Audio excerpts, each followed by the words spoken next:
Good afternoon, everybody. Welcome to the Matt Townsend Show. I'm your host, Matt Townsend, your relationship and life coach, your guide on the side. We do what we can every day on this show to give you and your loved ones the tools, the skills you need to make it through this crazy thing we call life. We really want to help you have a handbook to humanity. So that is our goal. It's a goal every single day on the show. And today, I think we have got the topic of all topics, the one I truly believe I know I need the most. And I learned that by taking my family on a wonderful trip, a wonderful excursion to a drive-in movie. Now, nothing could be more fun than taking your cute, innocent children to the drive-in movie. By the way, it's the same place they hold the swap meet. And I pulled up, had no idea what I was in for because I hadn't gone to a drive-in movie for a long time. Well, by the way, on our way there, this just tells you a lot about me. I had thought earlier, I really need to make sure we get some healthy snacks because we're going to be there for a long time.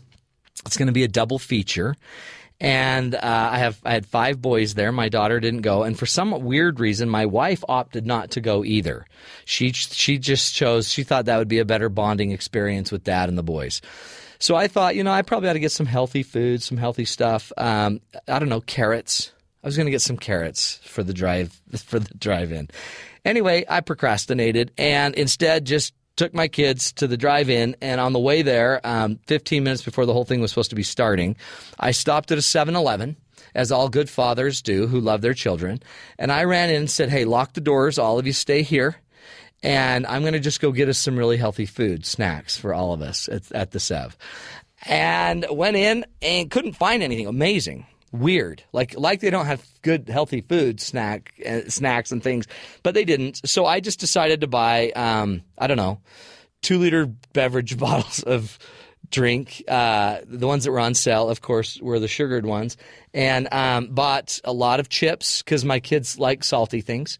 And then went to the counter where I was prompted to buy other things because they looked so good, and bought a bunch of sugar, just like a good dad would. And got in, paid for the ticket, got our really bad seat in the back of the whole place, and got our kids on the roof of the car where the best view is. And by the time I got all the chairs out and everything, I was completely winded and out of breath. And I sat there and I thought, holy cow, what is happening to me? I am winded going to a drive-in movie. I have never been winded going to a drive-in movie before. I've never remembered doing that. And here I'm 43 years young, winded, but it didn't matter because I just sat in my chair and ate potato chips and drank the beverages that I had purchased. And it felt so bad. Then, midway through the first movie, I got real sleepy, don't know why, and needed to take a little nap. And I ended up sleeping through 1.5 movies. So right then I thought, I'm a wreck. I'm a wreck, for heaven's sakes, and I need to get my life back. So it dawned on me, it's time to get healthy. Now, forever I've had the excuse, well, I'm trying to do school and run a business and save marriages and the radio show and raise children and all of these things. And so finally I realized I'm full of it and I need to get on this. So we are bringing in an expert today that apparently will not take any guff. Her name's Jenny Grothe. She is a fitness expert and seriously scares me. A good friend from the past, and apparently I didn't know any of this about her, but now apparently she can bite pennies in half and is tough as nails. And so I'm excited to bring Jenny in. She's going to help us, and I don't want help. I know, I don't want the whole commercial, buns of steel kind of abs, six-pack thing. What I want is I want her to give us real-life ideas and tools for how to make an exercise habit work, how to make it stick, how to actually not get winded driving to a drive-in, for heaven's sakes. So pitiful. Had some friends ask me if I wanted to do a Ragnar race, and you may not be familiar with these. I don't know if they're nationwide. I know they're pretty big in the West, but a Ragnar race is a race where you get a bunch of your friends, 5 or 6 or 10 friends. You drive around in a car, and then you end up running as a team, one person at a time, and you have to cover about 100 miles. So each person on your team runs anywhere from 5 to 10 miles. And I have friends that are seemingly healthy. They don't get winded doing easy things. And they asked me if I wanted to do the Ragnar. And my ego said, oh, for sure. Let's do that. Because do I get a T-shirt? That's pretty much where I started. If I can get a shirt, I totally want to do it. And then they were telling me, yeah, I got to go explain it. Well, sometimes you'll run 5 miles. Sometimes you'll run a leg of 10. Anyway, I decided not to do that because I just thought I don't want anyone to get embarrassed, like my friends, when I fall to the ground crying after my first mile. I want to get healthy. I don't want my friends to laugh at me. I want to have, I don't even care if I have abs of steel. I just want abs that aren't Jell-O. And so we're bringing in the expert. She's going to be talking about it. It seems to me this health thing should be so easy, right? Because we all know how important our bodies are. We all know how important our lives are. And sometimes I realize we don't get how important they are until they're slipping away, until they're really getting away from us. And so wanted to give you a little bit of information from one of, his name is Elder Russell M. Nelson. He's a leader in the Church of Jesus Christ of Latter-day Saints, and Elder is his title. He is a cardiovascular surgeon that's retired, but he gave a speech at a meeting once that was just really powerful about some of the amazing things that our bodies give us. The many amazing attributes of your body attest to your own divine nature. Each organ of your body is a wondrous gift from God. Each eye has an autofocusing lens. Nerves and muscles control 2 eyes to make a single 3-dimensional image. The eyes are connected to the brain, which records the sights seen. Your heart is an incredible pump. It has 4 delicate valves that control the direction of blood flow. These valves open and close more than 100,000 times a day, 36 million times a year. Yet, unless altered by disease, they are able to withstand such stress almost indefinitely. Think of the body's defense system. To protect it from harm, it perceives pain. In response to infection, it generates antibodies. The skin provides protection. It warns against injury that excessive heat or cold might cause. The body renews its own outdated cells and regulates the levels of its own vital ingredients. The body heals its cuts, bruises, and broken bones.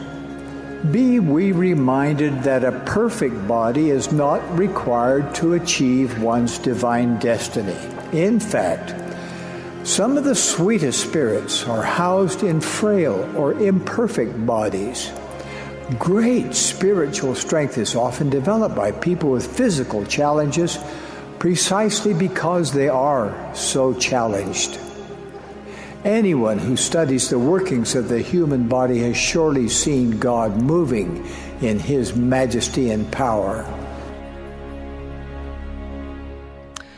Incredible blessing we have, isn't it? This thing we call the body, 100,000 times a day our valves are closing. No wonder I'm tired, right? Isn't that amazing? And yet we kind of squander it. We don't pay attention to it. And it doesn't matter to us till it's too late. Last night I got to go visit somebody in an extended care facility. And at 92 years old, her knees are giving out, her hips are giving out, her wrists giving out and broken. And you know what? She's good. She feels really good about her life and what she's done and how she's been so healthy and feels blessed for it. Do you feel blessed for the life you've been given, for your body? Are you taking care of it the way you know you should? That's what we're talking about on the Matt Townsend Show. We'll be bringing up our fitness expert, Jenny Grothe, to give us some insights, some tools, and we're going to take back our lives. You're listening to the Matt Townsend Show right here on Sirius XM 143 BYU Radio.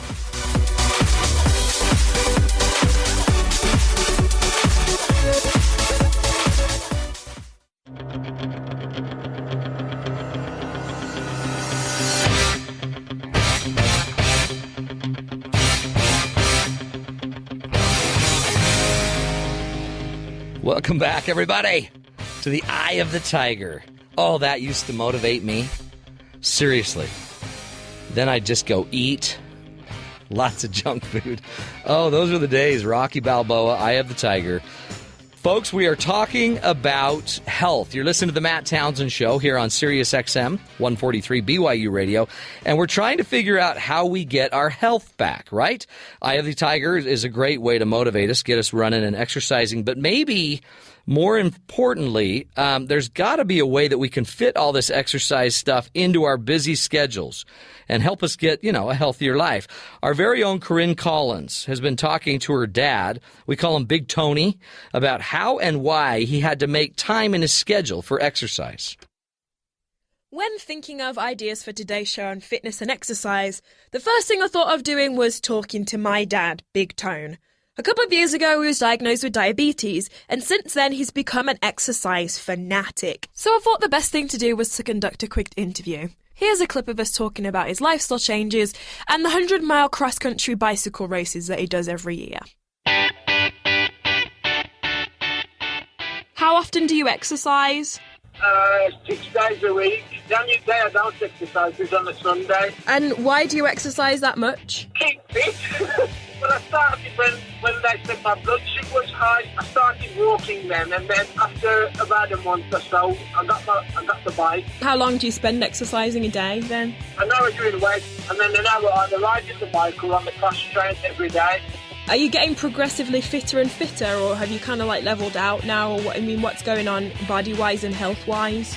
I was a lot fitter last year, but this year the weather's bad. I've not been out on the bike so much, and I'm fit. I mean, I could still go and do it, but I wouldn't be as fast as I was last year. Who are you competing against? How old are the people that are also riding with you? Well, I was first in my own age group, 4th overall. And so how old was the winner? They were all younger than me, in the 30s, 20s, that kind of thing. How many people race? Hundreds? 300 and odding. So you beat a couple hundred people that are half your age? Yeah. You're not supposed to be able to do that. You're an old man. I know, but I couldn't help it. And so, obviously, you started exercising because you got diabetes. You're a lot fitter now than you were, but how has it affected your blood sugar and stuff? It's never been that high, but now it's really, really low. My reckon goes now, it's time to do 48 beats per minute. It's really, really low. You were pretty fit and healthy when you were in your 20s. Are you just as healthy now as you were then, or...? Yeah, I get the younger people coming up to me, ask me how I keep so fit, the instructors and people like that. They show me a lot of respect. I mean, I could deadlift 200 and something pounds.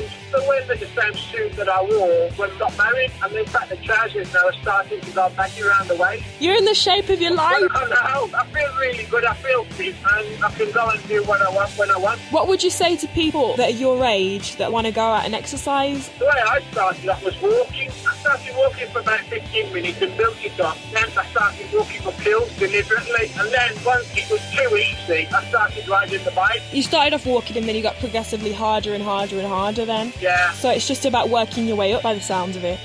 Yeah, just finding out what you can cope with, but you have to keep pushing yourself. So obviously that's how you've gone from walking to being able to do 100-mile bike races across the country. And his last word on the matter was... every little help.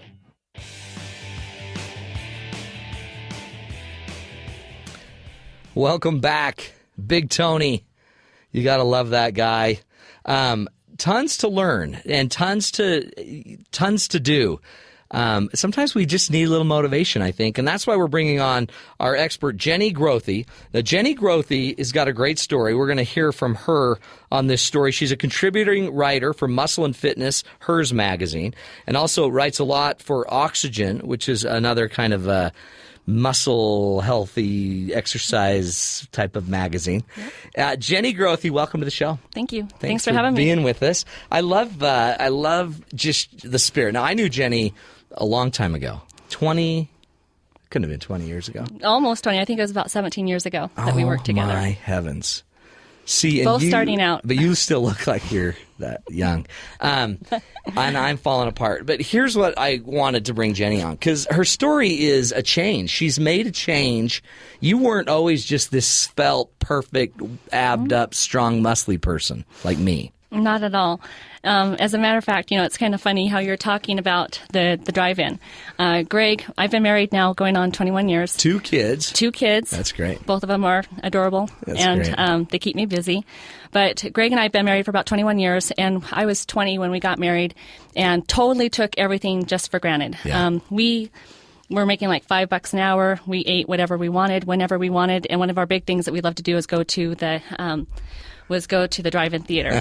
And so we would do just like you. We'd get our Hearts mugs and we'd fill it up totally with cherry Coke. We'd have our chips and we'd get the Hostess donuts, the white ones that have the raspberry on the inside. And it was the first time for me that I wasn't living at home. I didn't have my mom and dad tell me what to do and what to eat. Don't eat those things. Don't eat those things. We just ate them like there was no tomorrow. Well, yeah. And we had we were young, 20. We had the metabolisms that could keep up with it, and we burned it off just as fast as we ate it. But Then we get older. And both Greg and I were working, and I was in the corporate world, as you know. Yeah. I worked for a couple of years at New Skin, and then moved on to Franklin Covey and worked there for a good 10 years, and that's when you and I were working together. And though that was a huge blessing in my life because I loved the corporate experience, it was also a time when I really took my health for granted. My focus was purely on just, trying to climb the corporate ladder. Make a buck. And I wasn't working out, and I just ate whatever was convenient. I'd go for hours on end without eating. Yeah. And when I did eat, it was never anything that was healthy. I think Macaroni Grill was the closest thing to us. Oh, we yeah, ate but there that's all the healthy. time. Yeah, exactly. It's macaroni. Especially the way I ate it. But, and so during that time frame in my 20s and then in my 30s, I went from, I think when we were married, I was like 118, and I got up to about 170 pounds, and I was wearing a size 14. Oh, wow. And for me, it happened so gradually. Yeah. But, by the time you get to that point, you're like, how did I get here? What happened? What happened? Yeah. And I was 37. This is kind of when I had my aha moment. I was 37 looking in the mirror, and I just did not like what I saw.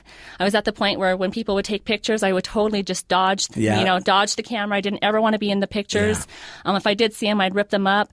I hung out with a few girls in my neighborhood that were all just really petite, cute, size, 0, 2, 4 sizes people. I didn't even know existed. That's so amazing. Yeah. And it was hard. And then not only that, but my mom, looking back, when I was a teenager and she was 40, she was actually in the best shape of her life and was competing in lightweight bodybuilding. Oh, wow. And she was 40, and I'm thinking, here I am. I'm not even 40. I'm, probably almost double what she weighed. So now you're looking at your mom and feeling and just thinking, what have I done?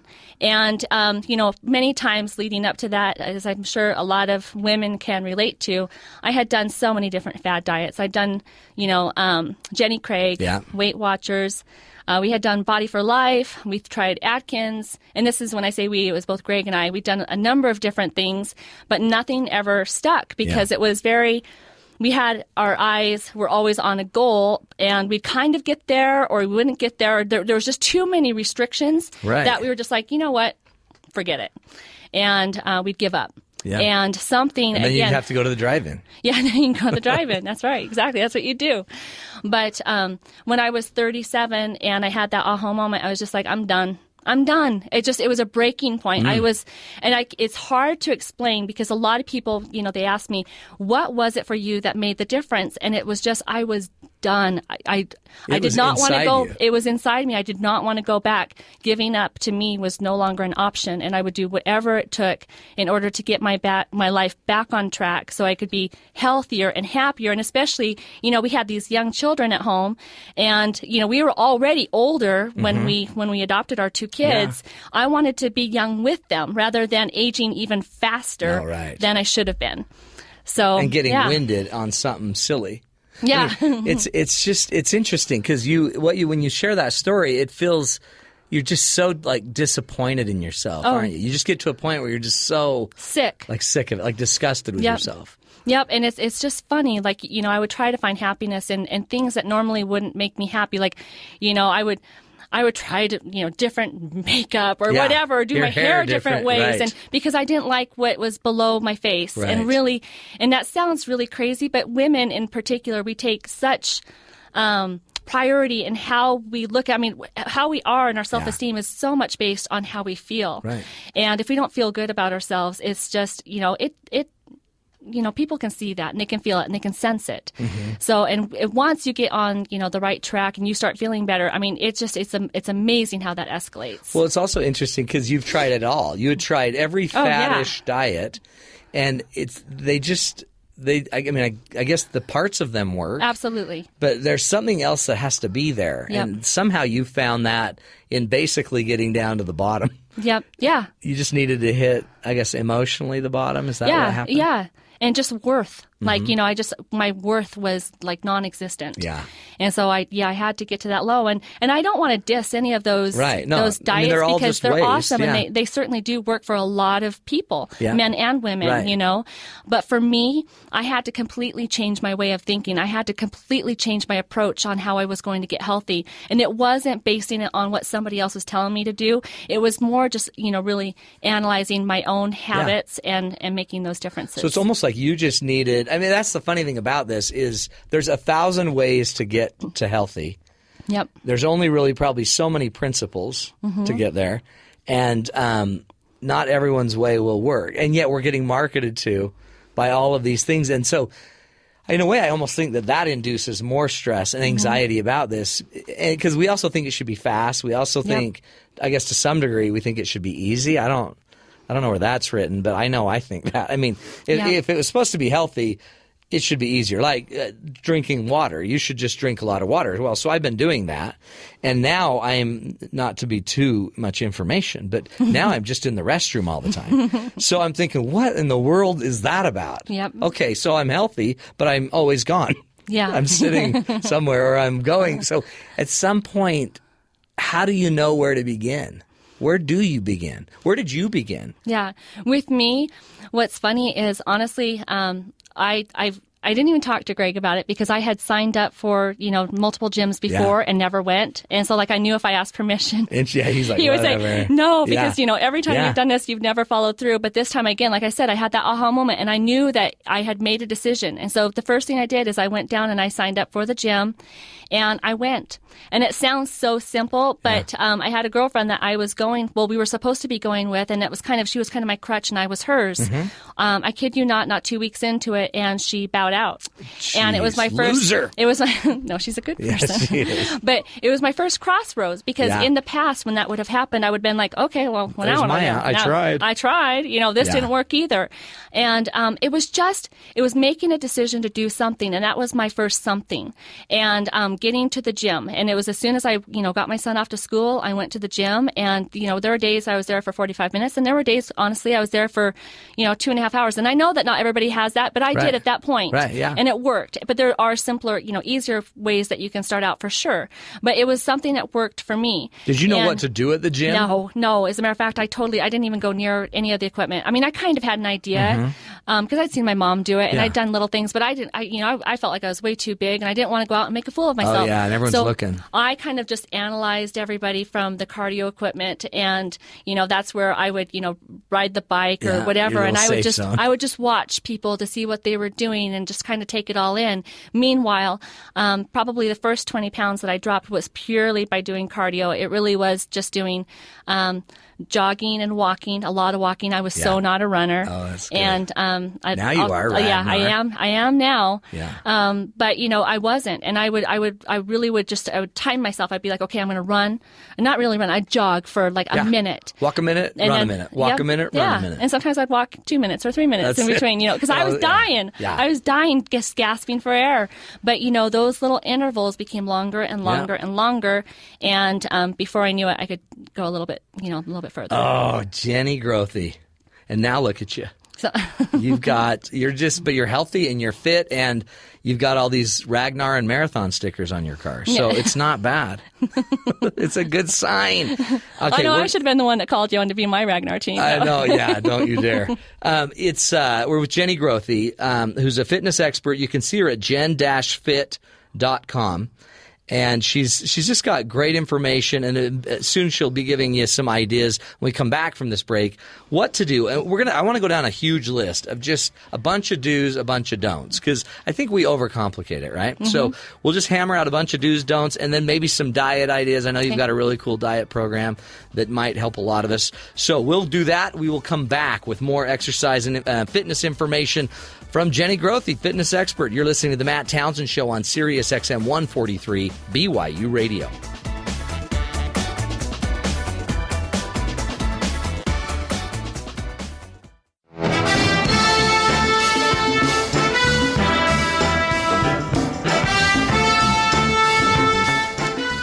Welcome back, everybody, to The Matt Townsend Show. Just enjoy this music for a minute. Just imagine, while you're listening to this, me putting the chairs back on the top of my Suburban at the drive-in movie, shaking off the blanket with all the popcorn,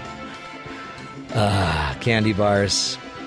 So, welcome back. We're trying to figure out how you create a habit, a long-term habit of health. We all know we need to do better. It's just so hard. And it's kind of like the fact that you've heard about it, and you go and you listen to the radio, and you have this sensory overload, right, where you hear so many different diets and supplements and weight loss plans and exercise plans, and everybody's vying for your attention and your dollar. One of our producers, Bryce Tobin, has the facts for us and makes it all a little simpler. Just go for it. Why are we so out of shape? Because it's hard to be in shape, that's why. The deck is stacked against us. It is some cruel irony that the most delicious foods are generally awful for you. But that's not all. The older you get and the more you eat, the more your stomach stretches and can fit more bad food in you. And working out isn't fun. It takes experience, discipline, skill. I have none of these. Not to mention, it's painful, and then you hurt for a while afterwards. And as you get older, this time period increases. Along with this, why do joints insist on hurting? They are necessary for our movement and therefore my activity and exercise. And gyms can be difficult to deal with sometimes. Also, nobody wants to put up with the obnoxious and unnecessary helpful workout tip guy. Ever. Most importantly, it takes time. Nobody wants to waste their time. I can always make more money, but I can't make more time. And I see an epidemic of short time frame fitness scams that play into this need to effectively use our very limited time.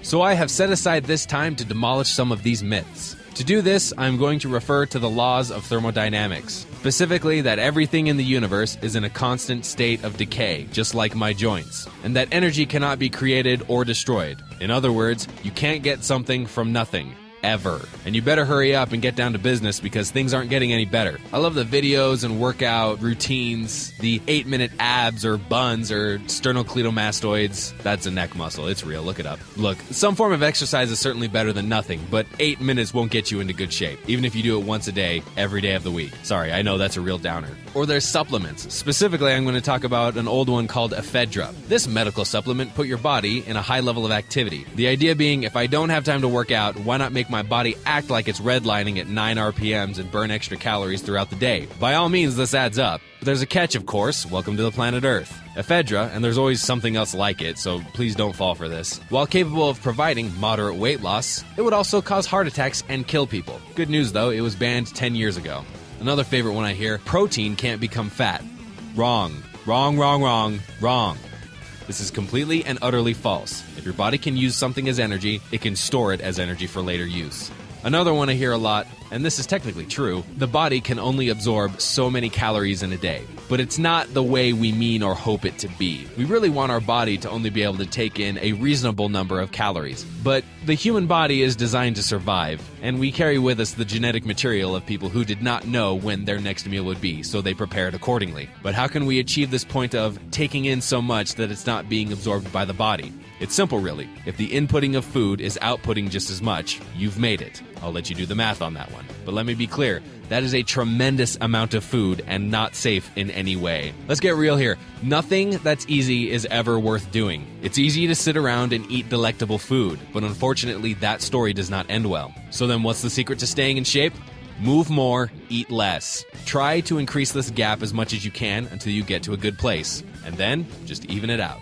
Or like the song said in the beginning, just go for it. Our own Bryce Tobin, getting real with his unique rantful way. Love Bryce, love that insight. And again, yeah, I mean, it seems like it should just be that easy, but it's not always that easy. We've brought on Jenny Grothe, fitness expert. Actually, you know what? You're just a regular Joe getting healthy. Yep. Like way healthy. But 2 children, marriage 21 years. You know, it deals with the realities of life. She's not unrealistic. This stuff's hard. But we brought her in to give us some ideas, some tools to really get healthy. So, Jen, again, welcome back. Thank you. Thanks for joining us. Okay, give me some ideas, some tools. What are the do's and the don'ts? If we had to just start busting through a lot of rules, what do you follow? So if you're out there, if you're driving truck and you're sitting there thinking, okay, I can go get some beef jerky right now and some Diet Coke or whatever you normally do. Jen's going to give you some ideas. Simple tools, simple rules. We all have time. Let's get going. Okay. Well, first of all, if I were like in that situation, or just any anywhere, situation, yeah. My best thinking is to think ahead, because I travel quite a bit, and I know I'm going to be on the road, and I know I'm going to be around unhealthy food, and so the best thing for me is to think ahead and say, okay, what am I going to be faced with? Right. And then plan accordingly. And whether that means, that you're only going to be able to hit some of like the 7-Elevens or whatever that's out there, maybe, take some things with you. Yeah. So, again, you were talking about having water. I mean, water is definitely probably the best option, but there's also, there's some flavored waters. Right. Even if you did like Propel, or something, along the lines like that. And then, you can take fruits and nuts, and you can take some, healthy, bars with you. Just take stuff so that you have it with you, so that you're not faced with. And actually, and jerky's not really that bad protein. anyway. That's It's good. actually a good thing. Well, unless you but there's buy it so by many the other things keg, that right. that they have right there at the counter and the convenience Are the stores that are nachos tempting. bad that are smothered in that nacho I've sauce? had many nachos over the years, as Greg can attest to, but they're probably not the healthiest. What if you thing. put the peppers on them? Yeah, if you put the peppers on, probably still not so healthy. Darn it! But Okay. it's just a matter of planning and just thinking about what situation you're going to be in. Right. And again, too, oftentimes we'll go out to dinner with friends. And I like to just do my research. I still like to have fun, and I still like to have things that are going to be extremely flavorful and yummy, but I want to have something that might be on the lighter side. And so if I do my research first and I'm prepared, I'm better equipped to make that decision. What would you tell somebody that says, you know what, this is all great, but even planning ahead, I don't have time to do that. I don't have time for this. That's where tough love comes in, because to me, because I was one of those people too. If it's important to you, you will make time. And that's just the reality. Nobody is going to give you more time. I don't have any more time than you do. Right. The reality is I have my own business. I have my own home. I'm active in my church. I have several different callings. I live a very full life. I have a very full plate, but you have to find whatever you have to prioritize, whatever is important to you, you will find a way to get it done. And it might just be little tiny steps at first that become habits over time. And then you might find more time with that. But it's just allocating it a lot of this doesn't even take much time. No, not at all. I mean, I get the exercising. Okay, you got to go do your 45 minutes of cardiovascular, whatever that is. That takes time, but not really. Yeah. I mean, you're getting in and out of a car. You're parking anyway. You're doing stuff that you can count as exercise, right? Most definitely. And you can even get creative with it. And 45 minutes on one block, that might sound like a lot. So maybe it's 20 minutes a couple times a day. Maybe it's a 20-minute walk, during your lunch break. Maybe it's when you get home, you take 20 minutes and you're, throwing the ball or kicking the ball with your kids. I mean, you can get totally creative. Go for a walk. Do something that's you're just looking to get your heart rate up steadily for, about 20 minutes. And that just kind of carries through the rest of the day. So, you don't have to do the gym. You don't have to do things that people think of typically as exercising. Just do something that fits your schedule that might get you the most bang for the buck. Tell me about this idea. I think this is such a cool idea about a vision board, because some would not think that that's critical. Like a lot of people think, well, they need to get a gym membership. That's the best motivator, is a gym membership. But you say a vision board's up there. Yep. For me, a vision board is really important and encompasses things like, maybe women whose bodies I admire, the same would apply for men. Yeah. But also, maybe quotes that have really inspired me, stories, things that, that I can relate to that touch me, that say, you know what, you don't want to go for that piece of whatever, that piece of cake or, whatever it might be that we have, or chips, definitely in the house with my kids. You don't want to go for that. And I have these constant visuals around my house, especially when I was first losing weight, when I was first trying to create this new lifestyle, because it was completely foreign to me, completely. Yeah. Even, what else made it on my vision board were even pictures of me when I was younger, because I was like, I would love to get back to that person again. How can I get there? Yeah. And so just having them, in places like on your fridge, inside your fridge, in the pantry, up in the bathroom, in your bedroom, in the car, in your work cubicle. And it doesn't have to be anything big, but just something as a little gentle reminder saying, you know what you are doing is worth it. Stick to it. What about a scale? See, to me, a scale is incredibly depressing. Do you weigh yourself in a certain way at a certain time? I mean, do you have rules about that? I have mixed feelings on scales because they can be used for good and for bad. Right. I would say for somebody who's first starting out, I would say totally just ditch the scale. Yeah. I really would. Really go by how you are feeling. Do you feel like when you wake up in the morning that you have more energy to get things done? If you're putting on, those favorite pair of jeans that were too tight a month ago, how are they feeling now? Yeah. How do you, does your face look different when you're looking in the mirror? I mean, those are things. Are you starting to get compliments from people that maybe didn't even notice you before? I mean, because that happened to me when I first started. I mean, and those things paid off way more than the scale ever did. The scale can be it can lead you the wrong way for sure, because if you're carrying water or something else is a little bit off, it's going to totally make the scale numbers fluctuate. Don't ever use it as a rule. Well, and I don't know that you can trust a scale because my doctor's scale is always wrong. Oh, yeah. Even when it's going my way, it just still can't be right. And so I just had an experience where I thought for sure I was losing weight. I mean, my ring was even fitting my finger and moving. Yeah. And then all of a sudden I go in there and he's like, no, nice try. Yep. So it's really, this is more mental, isn't it? It's more psychological, this losing weight thing. It is a lot psychological. I mean, and again, back to the scale, it can be, there's so many variables that you can't control them all. So that's why I say try not to use it. Use other indicators. Yeah, and there's so many. And then to me, it seems like a brilliant idea to be looking for these other indicators. Be looking for how your pants fit. Be looking for how you feel. Yep. Be looking for what people are saying. Yep. Be looking for what your spouse is saying. Because all of a sudden, boom, something's going on. And the vision board, you're just saying get these pictures in front of you so you have some kind of reminder. Yeah, some mental images. What else? What else would you suggest we watch out for? This, I guess one thing is gym. We always think gym, right? Yes, but there's more to life and working out than gyms, right? Like what? What are some other ways to get healthier without a gym? Well, and just speaking from personal experience, one of the things that really helped me, I told you when I was at the gym, when I was, just doing these short little bursts of exercise, on the treadmill, and I took that outside, and I was scared to death at first to try jogging outside because the treadmill was comfortable. Safe, yeah. It was safe. TV, it was totally safe. And I took it outside, and I was scared, and one of the first things I did, even though I was completely not prepared for it, I signed up for a 5K. I was my first one was actually near BYU, and I was there with probably 318-year-olds, and I was one of the slowest ones, but it was okay. It gave me a goal, and I think that having a goal and something to work towards, you don't have to be the best in order to do it. You just have to be better than you are today. That's right. So having a goal, sticking to it, and then just going for it. And for me, it was signing up for a race. And it obligated you. So you paid your fee, you're getting your T-shirt, but you're in. You know the date, you know the timeline. And you have a deadline. You're in. I think obligated, that's one thing I found too, is telling people what I'm doing. Yep. So when I tell people, you eventually, you didn't want to start that way, but once you were into it, they notice. You start telling them, and now they're actually looking for it. They're enhancing it. They may be telling you how great you are. Absolutely. That doesn't hurt. Tell me about a couple of other things. How do you not get down when you blow it? So let's just say you just hid away a few Twinkies. Yep. And you just snuck them in. How do you not let that just take you all the way I off? think it's probably one of the hardest things because it happens to everybody. Yeah, totally. It doesn't matter who it is. You could be, totally clean and doing what you want for, 5-6 weeks and then have a bad day and blow it. And you're going to feel down.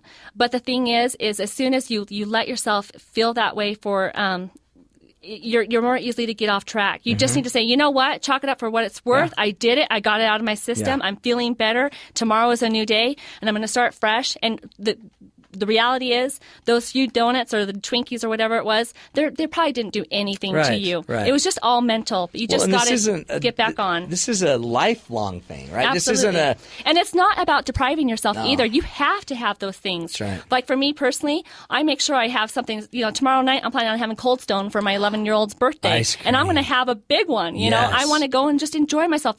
You don't ever want to deprive yourself for too long a period of time because then that's one of the surest ways that you'll fail too. Look at that. You actually know what you're going to have tomorrow. Absolutely. So that's the difference. I have no idea what I had 20 minutes ago. It's back to that planning thing, Matt.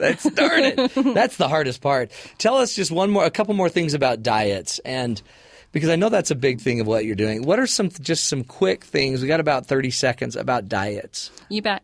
I would just say the biggest thing is making sure that you eat first thing when you wake up, and then having meals every 2 to 3 hours throughout the day. Just that's little key. meals. Yeah. It's something actually that you might not even be hungry yet, but it helps reset your metabolism. And just as long as there's small, balanced carbs, proteins, and healthy fats. Yeah.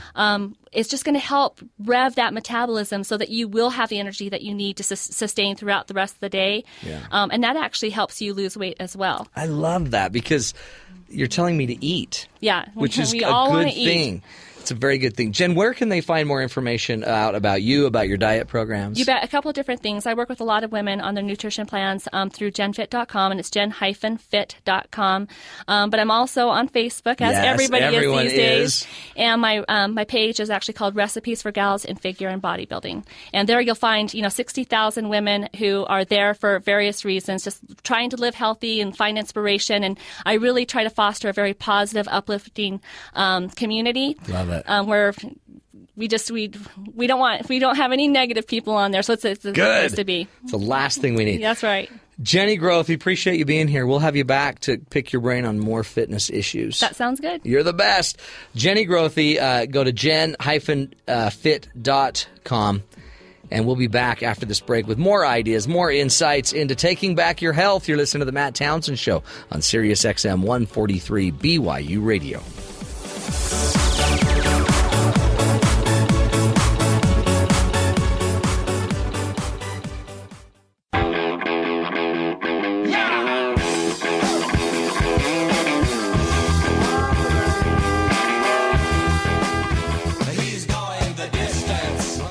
Everybody, to the Matt Townsend Show.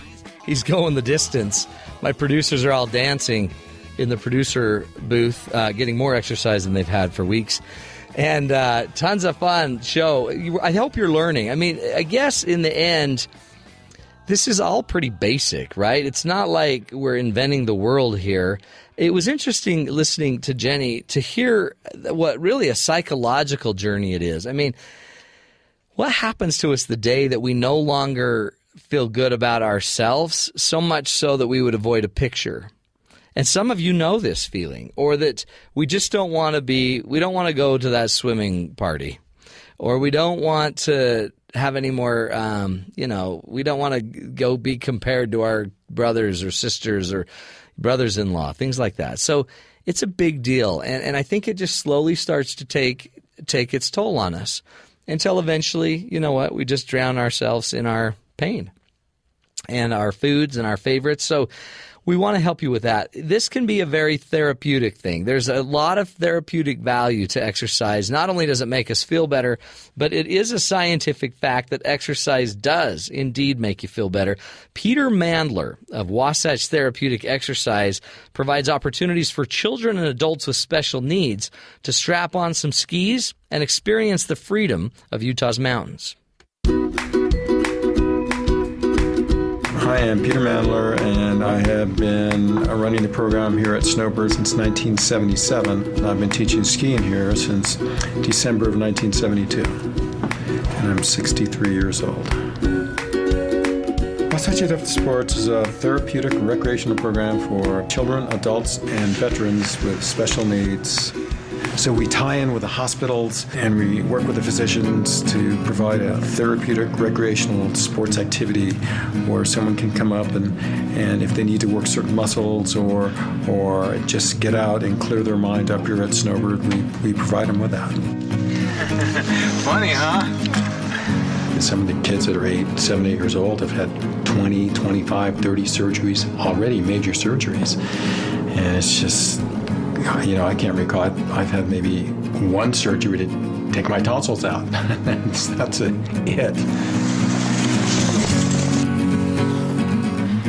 Well, we have adaptive devices for anybody, so anybody can go out there and experience the wind in their hair and their face as they're skiing down the hill. It turns them around a little bit. Gives them something definitely to look forward to. We try to create an experience where they can relax. Some of the veterans that say, I'm not going to get in the vehicle. I'm never going to drive again, but you know what? I've changed my mind. I'll drive up to Snowbird and I'll go skiing and I'll drive back, but that's it. It's been a long time since I've been here. It's pretty amazing, and they just open up to you. That is so interesting, and to see the healing that goes on with just a little exercise. Strap some skis on somebody that might be disabled, that might be hurting in some other way, and their life comes out, and their true nature and who they are starts to appear. So powerful stuff. And again, I don't want to sit here and induce guilt. I think that's probably the worst place on earth, or worst way on earth, that you could ever try to gain and start a long-term health fitness program. But I would suggest you start to think about how great you've got it. We do have these wonderful bodies. We learned about in the first break how powerful they are and how helpful they can be. We also have, some promptings that we receive of things we need to do better. And so as you've been listening to the show, can you think of one thing that you need to do better? One thing. Is it just that we can help? Is it how you eat? Is it some exercise? Is it just being more active? Is it starting to do more? Is it taking your vitamins? What is the one thing right now that if you did it consistently and you did it well would dramatically impact your life? One of my favorite lessons or stories about fitness is this idea called sharpening the saw, which happened to be one of the 7 habits of Stephen Covey's book, 7 Habits of Highly Effective People. And in it, he just teaches that, we could spend all day trying to just keep using our saw until it's dull.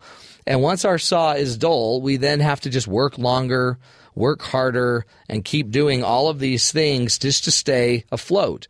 Or we can take some time out of our lives and out of our schedules and start to sharpen the saw and spend some energy making ourselves better physically, socially, emotionally, mentally, financially.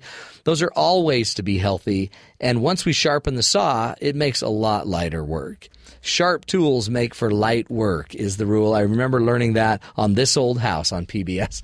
Sharper tools, I know they take some time, but it does make for an easier life, a lot easier way to also be able to improve yourself and impact the lives of others. We're all in this together, right? And if I'm wearing down, I'm not going to be able to offer my gifts and talents to the world. And if you're wearing down, then I'm not going to be able to hear the music that only you can play. I'm not going to be able to get your contribution into my life. So remember that. Let's try to do a little better, to be a little healthier. And I challenge you right now, what's the one thing you need to go do? And I challenge you to go get it done. Thanks for listening, everybody. Again, we're on every day of the week, 5 o'clock Eastern Time, 7 o'clock Eastern Time. And again, at 6 a.m., we're replayed every morning.